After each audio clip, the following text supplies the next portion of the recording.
Good morning. My name is Nasrullah Mohammed. That is spelled Nasrullah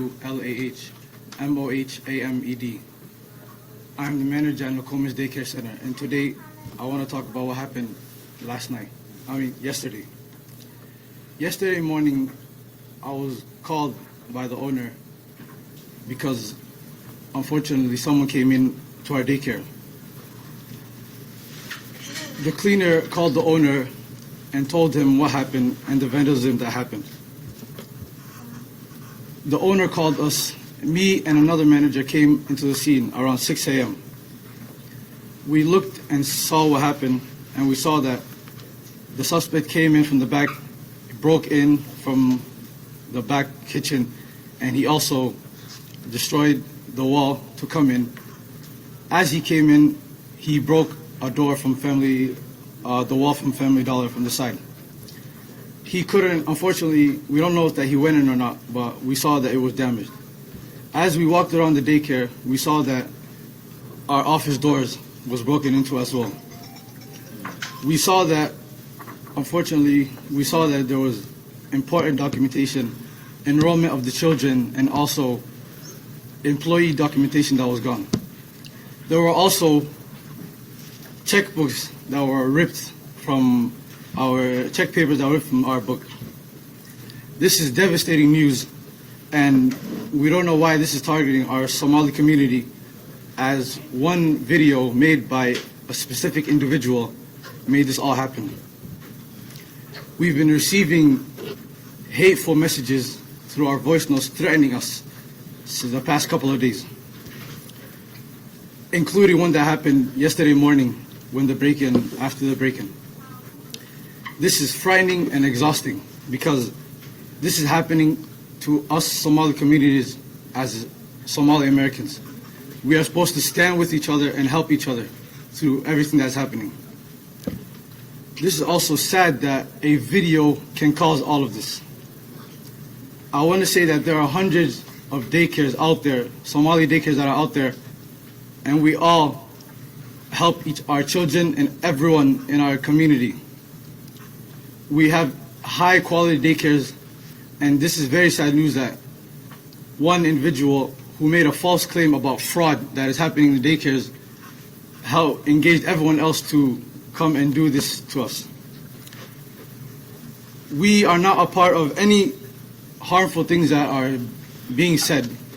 We have no problem with CCAP, and our licensing has been good, even the inspections. I want to say no intimidation is going to stop us from what is happening and upguiding our community. Thank you very much. Okay, recommendation number one, if you're running a daycare or really any business, I would advise that you have a secure location for all of your official paperwork documentation. Do you need to get, a large, heavy safe and bolt it down to the concrete? That's one option. But even if you don't want to go that far, you should have a secure, and there are various, secure boxes and safes and different methods you can implement to secure your documentation.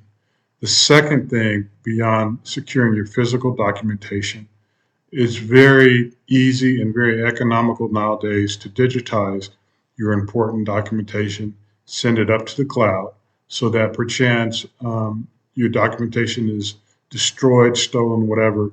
You've got digitized copies up in the cloud as a backup to the physical documentation. This is very, basic stuff that businesses have been doing for years. Okay. Next video. Outside of it. Well, this is actually two daycares are registered here. One of them is Mako, which you see on this sign. The other one is Mini Childcare Center. And between the two of these childcare centers, they're pulling in about $3 million a year. And there are no children. Every facility as you go to, the windows will be blocked out so you can't see in. There's nobody here. You won't see a single child at any of these facilities. In my community, many communities amongst my associates, we expect a lot of transparency, especially with operations like daycares who are handling our children in the communities that they serve and who are also collecting our tax dollars for these operations. So just not even accusing anyone of anything, transparency is really important for perception that you are above board. So let me show you one possibility here that a daycare that is in one of the poorest communities and one of the poorest communities in the Americas that has a better way they're administering or having transparency. Check this out. Oh, this is nice. I saw the picture that Isaac did, and I saw it was nice, but this really gives you a better in person. So these are 1 year old to 3 year old? 1.5 to 3 year old. 1.5 to 3 year old.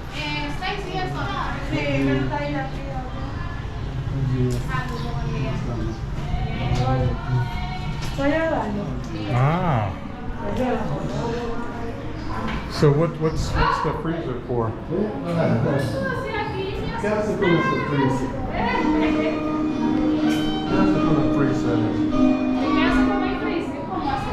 Helado? She said, what I do with the refrigerator, we put the water, wait, no, not the water, the juice for the kids are all in there. Ah, chilled juice. So in this school, we have 32 kids. So we have 32 kids In the program? in the program. And the building was engineered so we could go up the second floor and then have a conference room on the third floor. So we're just in the process, but we wanted to get going, so baby steps a little bit at a time. Oh man, this And is it's 32 good. moms that are real happy.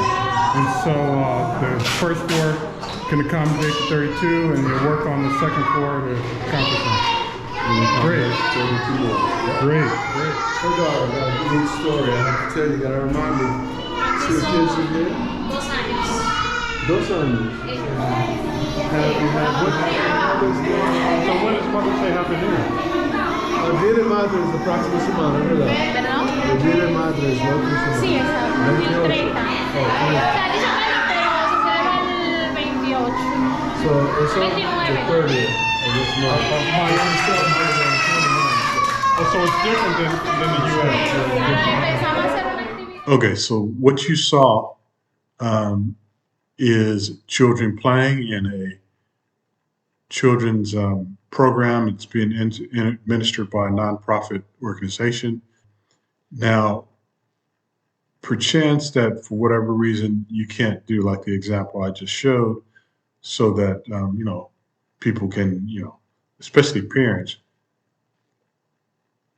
that might want to observe, peek in, even spy on, if you please, their children and how they're interacting.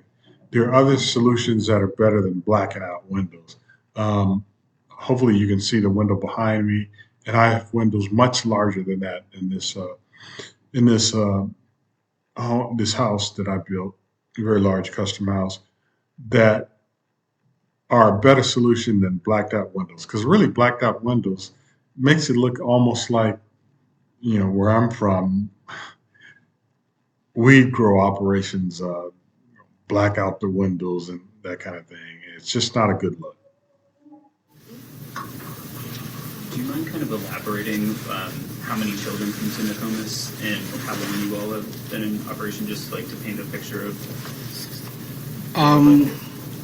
We've been running the daycare since 2016, and about the information of the daycare, I don't want to disclose that to the media and everything. I just want to keep it to our personal agenda and everything. Thank you very much. Okay, so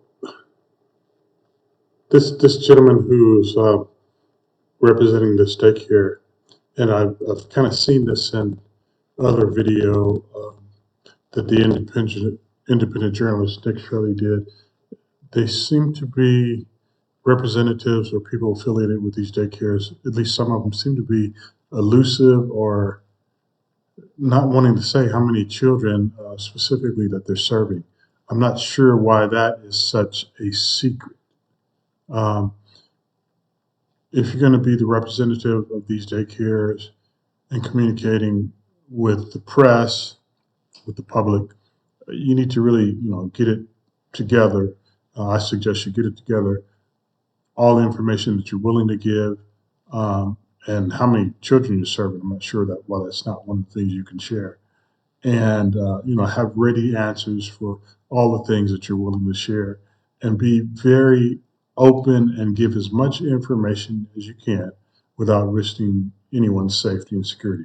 Saying how many children you serve, um, if you're not willing to answer that, it just makes it seem like you're trying to be elusive because you're not serving potentially the number of children that you have on record. So my suggestion, get your information together, go over it with the owner, and try to, get agreement with the owner that you'll share, information about A, B, C, D, E, and F, so you can have it readily available and you don't look like you're being, trying to avoid answering basic questions. Now we're going to Sweet Angel Childcare. We're in the middle of a strip mall here inside of this neighborhood. In fiscal year 2025, this facility, which has its license for 74 kids, was paid $1.26 million in tax money. And there are no kids, and all the facilities are the same way, all of them. Let's see if anyone opens. Yeah, let's see. Once again, I tried to find a spot for my son Joey, and they would not open the door. I want to put my son Joey in daycare. Cuz I need a spot to put my son Joey.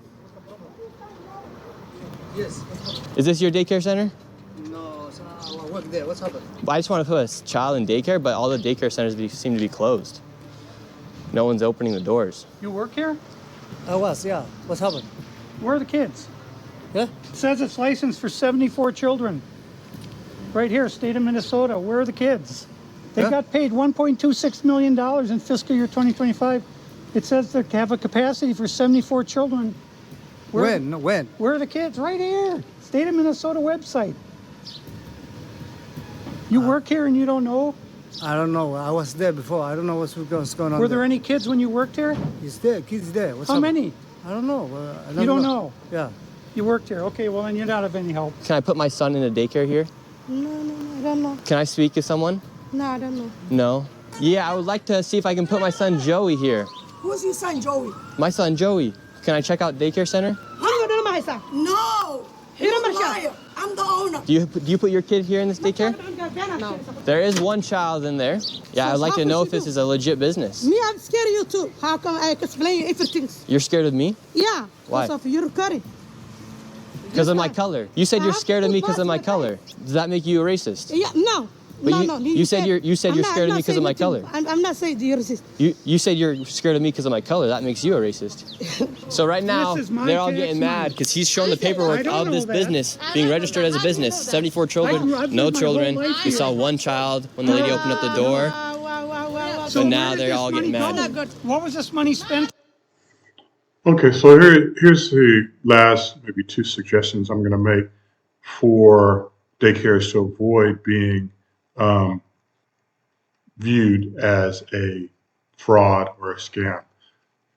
When you open a daycare, and really any business, you need to have everyone clear on what their role is in the business and the operation, document that, and you also, something like a daycare, you need to establish and even document what is your process for accepting new clients or new children, so that you don't have this confusion when somebody approaches one of the employees. If everybody knows what their role is and has the understanding of who does what, the first gentleman who seems to work for the daycare, or even this lady, not clear, one of them was saying that they were the owner. But in any case, people working there, they should know my role is not to take in new students or new children, but so-and-so is in charge of that. Here's their contact, or here's the phone number to the voicemail for the business. Basic stuff. And, I will just tell you, in my corporate job and even working with nonprofits, I've done, particularly, especially in the corporate world, consultation across the country. I would be flown around to assess operations. So I understand how operations are supposed to work. Had opportunity to review operations and businesses around the country and make recommendations. So I'm just making some of the just bare minimum recommendations here.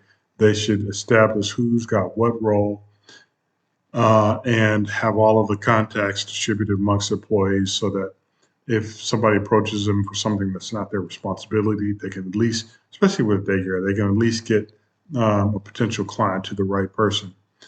The fact that they are befuddled on the process for taking in a new child makes them look suspect. And it may just be, maybe they're just really disorganized, but you're handling people's children, you need to have your process together for who does what and what is a process for taking on a new child. And also, one of the things in the corporate world, a lot of times we have someone designated to deal with the press. This guy, Nick Shirley, he is an independent journalist. So that's, if you set up a daycare or any business that there is any likelihood that you're going to be contacted by the public or the press or just the general public, you need to have some person or some persons who are the designated ones who can communicate articulately in the language that's predominant in that community. And I would say in America, hopefully that, they also can speak English adequately, because that is the official language we use in legal documents and in business communication. So I think I'll just end there.